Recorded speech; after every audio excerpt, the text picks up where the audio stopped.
Bienvenue âme fantastique. Entrez dans le royaume vibrant de mon univers, un terrain de jeu pour tout ce qui touche à la spiritualité et à l'épanouissement personnel. Préparez-vous à un voyage exaltant, au cours duquel, je ne me contenterai pas de partager avec vous ma passion sans limite de notre but sur Terre, mais je vous dévoilerai également les secrets d'une vie qui n'est pas seulement complète et parfaite, mais carrément extatique. Rejoignez-moi donc, dans ce voyage palpitant vers la joie et l'épanouissement ultime, car ici, mes amis, nous ne faisons pas que vivre. Nous maîtrisons l'art de la joie de vivre ensemble.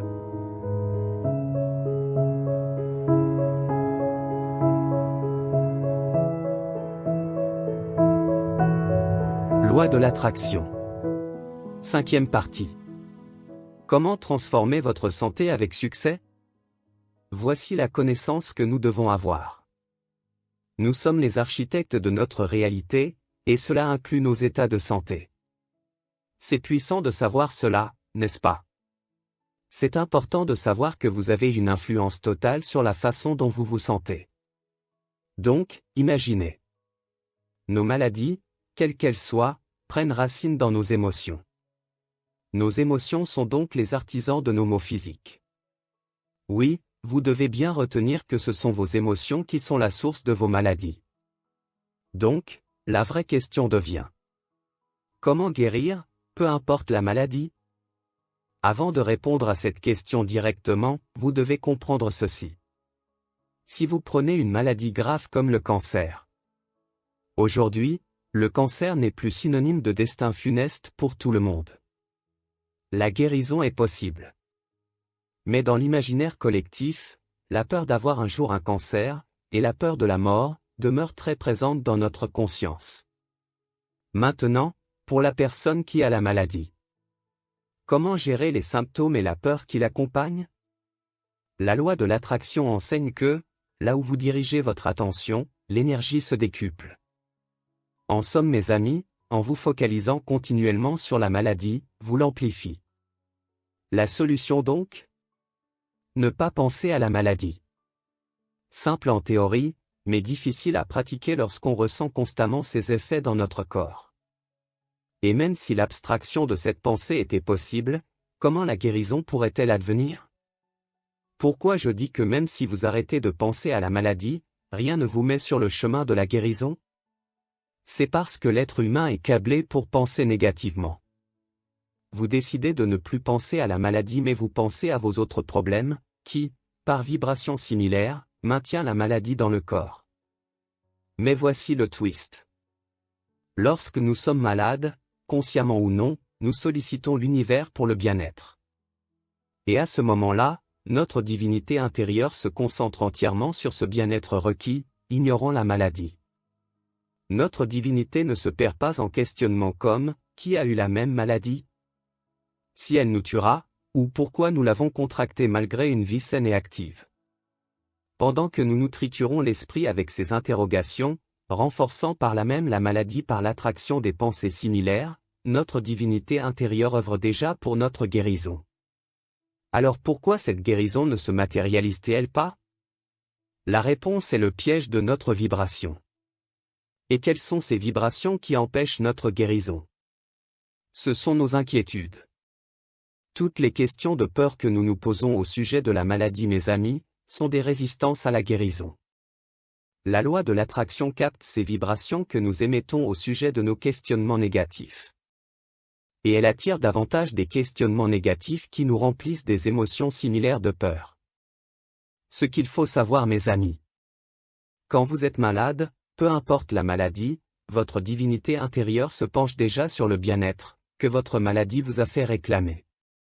Vous vous sentez malade simplement parce que vous n'êtes pas aligné vibratoirement avec le bien-être demandé. Regardez maintenant l'histoire de Jésus. Il voyait au-delà des corps malades, percevant les individus dans leur état de bien-être intrinsèque, pas uniquement dans leur état temporaire de maladie. C'est crucial. Il concentrait son regard sur leur bien-être, pas sur leur mal-être passager. Parce que si Jésus avait vu les malades dans leur maladie, oui, si Jésus avait regardé les malades dans leur maladie, il aurait maintenu cette vibration, bloquant toute possibilité de guérison. Et on n'aurait jamais parlé de sa capacité à faire des miracles. Pour guérir les malades, Jésus est resté connecté à sa propre divinité, inondant leur expérience, leur champ énergétique, leur environnement de cette connaissance du bien-être. Pendant cette influence, cette énergie était si puissante que la maladie ne pouvait cohabiter avec cette vibration. Il enveloppait les champs énergétiques des malades d'une telle certitude de bien-être que rien d'autre ne pouvait subsister, du moins temporairement. Puis, il disait: ne le révélez à personne. Jésus savait que si les malades parlaient aux autres de leur guérison, le doute pouvait à nouveau s'installer dans l'esprit des anciens malades, et cela ramènerait les malades à la vibration de départ. Revenons maintenant à la question du début du texte. Comment guérir, peu importe la maladie? Alors, mes amis, deux aspects cruciaux à prendre en compte dans le chemin vers la guérison. Premièrement, il s'agit de détourner notre attention de la maladie pour la porter vers notre bien-être. Plus nous allons concentrer sur notre bien-être, plus la loi de l'attraction va créer de conditions pour nous sentir bien. Deuxièmement, notre divinité intérieure détient déjà la clé de notre guérison. Mais ce sont nos peurs, nos pensées obsessionnelles sur la maladie, et notre résistance, qui bloquent cet accès à la guérison. Par conséquent, il y a chemin vers la guérison, qui transcende les frontières physiques de notre être, pour embrasser la dimension spirituelle. C'est là que réside le secret de toute transformation, un endroit où notre réalité intérieure façonne notre bien-être extérieur. Pour entreprendre ce voyage vers la guérison, il faut maîtriser cet équilibre délicat entre la conscience de la maladie et la volonté de s'ouvrir à la guérison, autrement dit, de lâcher prise. Mais que signifie lâcher prise dans le cadre d'une maladie grave? Lâcher prise, c'est s'éveiller d'abord à l'idée que la force régénératrice réside en nous, non à l'extérieur. C'est réaliser que nos vibrations intérieures sont la clé du rétablissement, une symphonie de bien-être à harmoniser. C'est également admettre que le contrôle absolu sur la maladie nous échappe. Arrêter de nourrir les pensées et les discussions autour de la maladie doit devenir crucial. De même que se détacher des informations dans les journaux et télévisions qui l'entourent. C'est prendre les rênes de nos émotions, gérer nos vibrations, et accepter le destin que la vie nous a tracé. Accepter le destin ne signifie pas capituler, mais accepter le fait que nous puissions être malades afin de laisser la porte ouverte à la guérison. Lâcher prise, c'est aussi invoquer l'énergie qui guide notre propre guérison par l'alignement avec notre divinité intérieure. C'est voir le monde à travers les yeux de cette divinité qui perçoit déjà la santé retrouvée, comme Jésus faisait avec ses malades.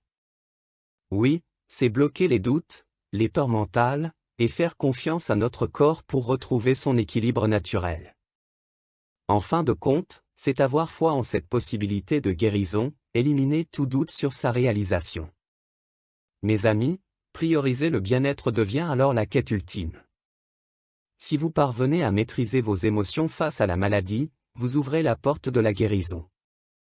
C'est là, dans cette capacité à transcender nos craintes, que réside le billet d'or vers la santé retrouvée.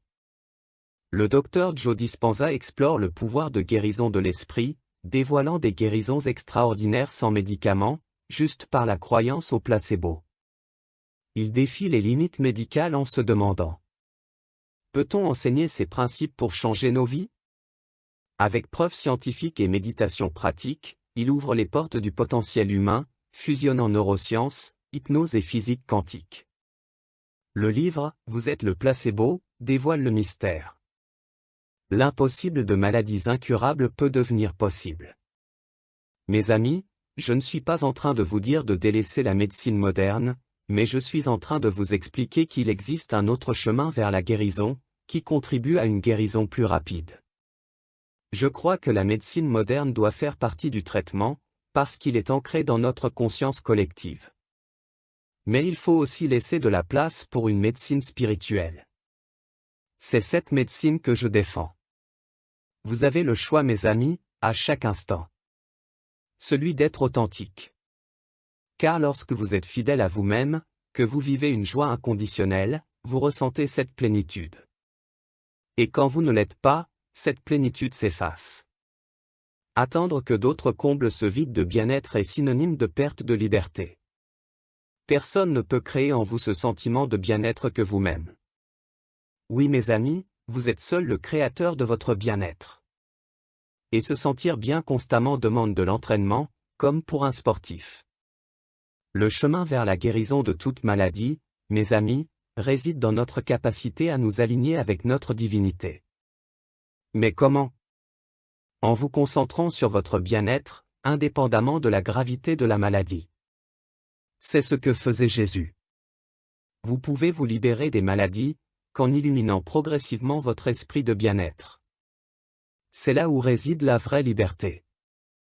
C'est l'essence même de votre existence. Être libre de se sentir bien, de se sentir aimé, de se sentir prospérer. C'est pour cela mes amis, que je n'attends pas d'être malade pour commencer à travailler sur la vibration de mon bien-être.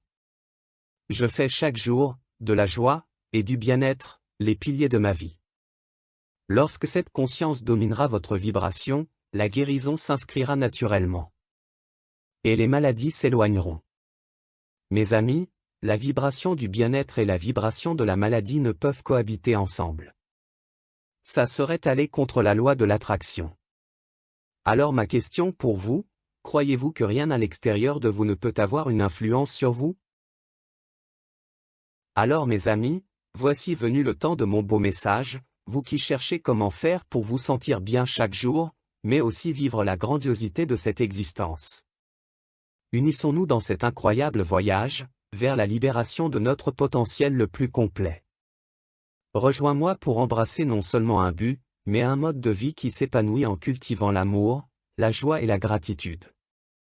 Ensemble, nous créerons un monde où l'abondance et l'épanouissement personnel ne sont pas des rêves lointains, mais des réalités vibrantes. Mes amis, devenons ensemble les architectes de notre destin et façonnons un avenir qui dépasse même nos imaginations les plus gigantesques. Je vous suis immensément reconnaissant de votre présence ici, de partager votre temps et votre attention. Si vous avez trouvé de la valeur à ce contenu, n'hésitez pas à rejoindre notre communauté, pour bénéficier d'un contenu plus inspirant qui alimentera notre quête d'une existence plus lumineuse et plus belle. Votre soutien compte beaucoup pour moi.